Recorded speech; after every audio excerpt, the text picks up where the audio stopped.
Hello friends, welcome to our channel lunch box. இன்றைக்கி நம்ம ஒரு ஒன் பார்ட் மீல் தான் பார்க்க போகிறோம். தேங்காய் பால் சாதம். ரொம்பவே ஈஸியான ரொம்ப டேஸ்டான இந்த தேங்காய் பால் சாதம் எப்படி பண்ணுறதுன்னு வீடியோக்கு போய் பார்க்கலாம் வாங்க. இந்த தேங்காய் பால் சாதம் பண்ணுறதுக்கு நம்ம பாஸ்மதி அரிசி தான் எடுக்க போகிறோம். இந்த கிளாஸில் நான் 1.5 கிளாஸ் பாஸ்மதி அரிசி எடுத்திருக்கேன். இது மெஷரிங் கப்பில் 2 கப்பு ஃபுல்லாக வரும். இதை கழுவிட்டு ஒரு 10 நிமிஷம் போல் ஊற வச்சிடும். இது ஒரு பக்கம் ஊறட்டும். இந்த பக்கம் மிக்ஸி ஜாரில் ஒரு கப்பு துருவின தேங்காய் சேர்த்துட்டு ஃபஸ்ட்டு கொஞ்சமாக தண்ணியை சேர்த்து அரைச்சிட்டு அதுக்கப்புறமா நம்ம தாராளமாக தண்ணி சேர்த்து அரைச்சி பால் பிழிஞ்சு எடுத்துக்கலாம். முதல் பால் தனியாக இந்த மாதிரி எடுத்து வச்சுருவோம். பார்க்கும்போதே தெரியும் உங்களுக்கு எந்த அளவுக்கு திக்காக இருக்குதுன்னு சொல்லிட்டு. பக்கத்தில் இருக்கிறது 2வது அந்த 3வது பால் ஒன்றா சேர்த்து வச்சுருக்கேன். நல்லா டிரான்ஸ்பரண்ட்டாக இருக்குது. தேங்காய் பால் அதிகமாக இருக்க வேண்டாம். நம்ம எடுக்கிற அரிசிக்கு தகுந்த மாதிரி இருக்கட்டும். இந்த ரைஸுக்கு இது போதும். இப்போ ஒரு குக்கரை சூடு பண்ணி 1/4 கப்பு ரீஃபண்ட் ஆயில் சேர்த்தாச்சு. கூடவே 1/4 கப்புக்கும் குறைவாக நெய் சேர்த்துட்டு இப்போ 2 நல்லா சூடான பிறகு முந்திரி தேவையான அளவுக்கு சேர்த்து நல்ல ஒரு கோல்டன் ப்ரௌனில் ஃப்ரை பண்ணி எடுத்துருவோம். இந்த புலாவ் தேங்காய் பால் சாதத்துக்கெல்லாம் கண்டிப்பாக முந்திரி ஃப்ரை பண்ணி சேர்த்தா நல்லாயிருக்கும். இப்போ அதை நம்ம ஃப்ரை பண்ணி எடுத்தாச்சு.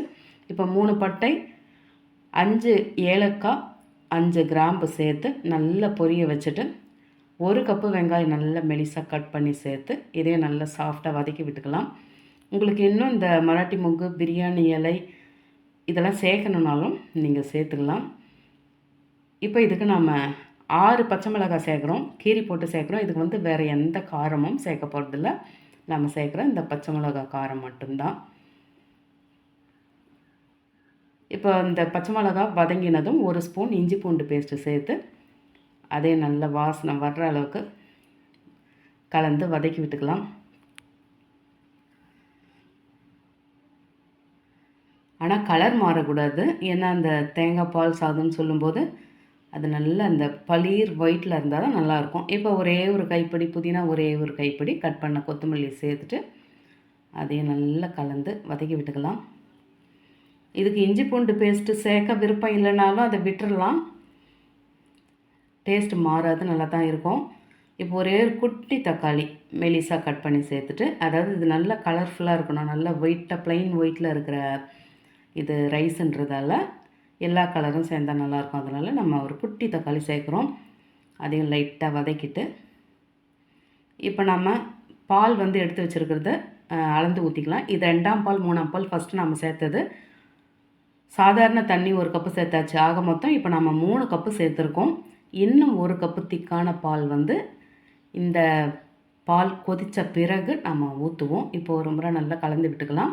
இது பாருங்கள், ஒரு கொதி வந்தாச்சு.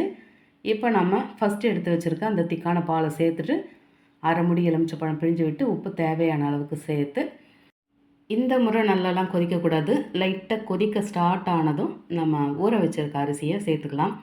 இந்த திக்கான பால் ஃபஸ்ட்டே சேர்த்துட்டோன்னா ஒரு மாதிரி திரிஞ்சு போன மாதிரி ஆகும். அதனால் நம்ம கொதித்த பிறகு சேர்க்குறோம். இப்போ பாருங்கள், லைட்டாக கொதி வர தொடங்கியாச்சு. ஊற வச்சுருக்க அரிசியை தண்ணியை வடிச்செடுத்து சேர்த்து இப்போ கலந்து விட்டுட்டு இங்கே நம்ம உப்பு அளவு செக் பண்ணிக்கலாம். இப்போ மூடி போட்டு 2 விசில் மட்டும் நம்ம வச்சு எடுத்துருவோம்.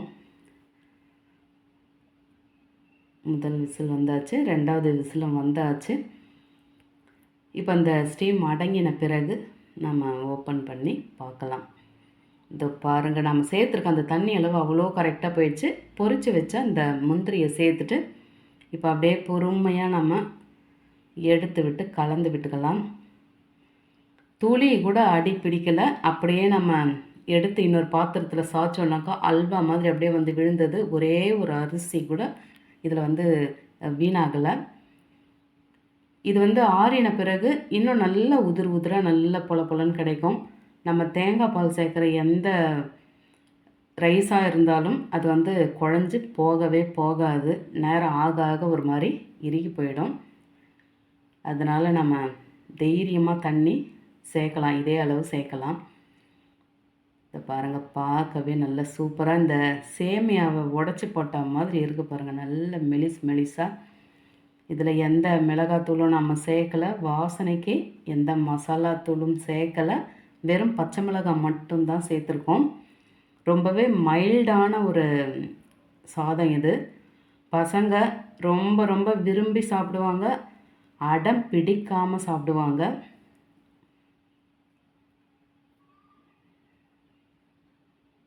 இதை பாருங்கள் எப்படி இருக்குன்னு சொல்லிட்டு. இப்போ இதை நாம் தட்டுக்கு மாற்றிக்கலாம். சமைக்கவே பிடிக்காத போதும் சரி, என்ன சமைக்கிறதுன்னு குழப்பத்தில் இருக்கும் போதும் சரி, வீட்டில் எந்த காய்கறியுமே இல்லாத போதும் சரி, அந்த டைமில் கை கொடுக்கறது இந்த தேங்காய் பால் சாதம் தான். ப்ளெயினான இந்த தேங்காய் பால் சாதம் கூட சிக்கன் கிரேவி, மட்டன் கிரேவி, முட்டை கிரேவி, பன்னீரில் பண்ணுற எல்லா கிரேவியுமே ரொம்ப சூப்பராக இருக்கும். மஷ்ரூம் கிரேவியும் அட்டகாசமாகவே இருக்கும். பசங்க இப்போ லீவில் தான் இருப்பாங்க. ஸ்கூல் போகிறப்ப ரொம்பவே வேகமாக சாப்பிட்டு போவாங்க. அது என்ன டேஸ்ட்டுன்னு கூட தெரியாது. ஆனால் இப்போ லீவில் இருக்கும்போது செய்து தரும்போது ரொம்பவே ரசித்து ருசித்து விரும்பி சாப்பிடுவாங்க. அதனால் நீங்களும் இந்த தேங்காய் பால் சாதத்தை செய்து வீட்டில் இருக்கவங்களுக்கு தந்து நீங்களும் சாப்பிட்டு எப்படி இருந்தது மறக்காமல் கமெண்ட்டில் சொல்லுங்கள். ரெசிபி பிடிச்சிருந்தால் லைக் பண்ணிவிட்டு அப்படியே இந்த வீடியோவை உங்கள் ஃபேமிலி அண்ட் ஃப்ரெண்ட்ஸுக்கு ஷேர் பண்ணிக்கோங்க. தேங்க்ஸ் ஃபார் வாட்சிங்.